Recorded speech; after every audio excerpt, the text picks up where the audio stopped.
Big boss season 8 హౌస్లో ఈ వారం ఎవరు ఎలిమినేట్ అవ్వలేదు. బిగ్ బాస్ ఈ వారం నో ఎలిమినేషన్ అంటూ పెట్టారు.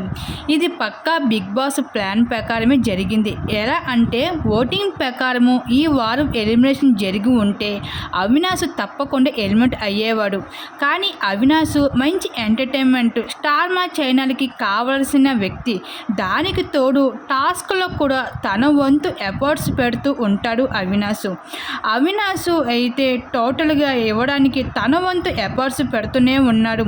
అయినప్పటికీ కూడా తనకు ఈ వారం అయితే ఓట్స్ పడకపోవడానికి కారణం తను ఇన్ని రోజులుగా నామినేషన్లో లేడు కాబట్టి. తన నామినేషన్లో లేకపోవడం అన్నది తన తప్పు కాదు కదా. అలాంటి అప్పుడు అవినాష్ ఎఫర్ట్స్ పెట్టినప్పటికీ కూడా ఎలిమెంట్ అవ్వడం కరెక్ట్ కాదు.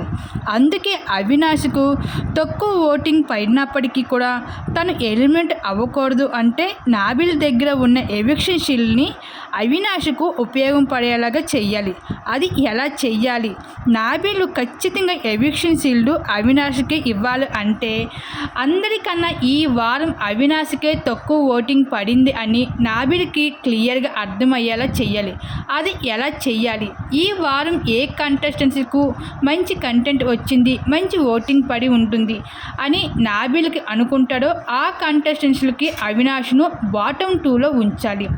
అలానే చేశారు. ఈ వారం మంచి కంటెంట్ని ఇచ్చింది, మంచి ఓటింగ్ పడింది తేజకే. అందుకే తేజని అవినాష్ని బాటమ్ 2లో ఉంచారు.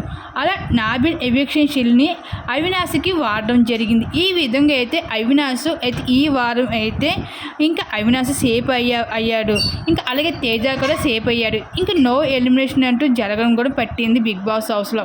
ఈ విధంగా అయితే అవినాష్ సేవ్ అవ్వడం జరిగింది ఎవిక్షన్ షీల్డ్ వల్ల. దీని మీద మీరేమనుకుంటున్నారు? మీ అభిప్రాయం తప్పకుండా కామెంట్ సెక్షన్ షేర్ చేసుకోండి.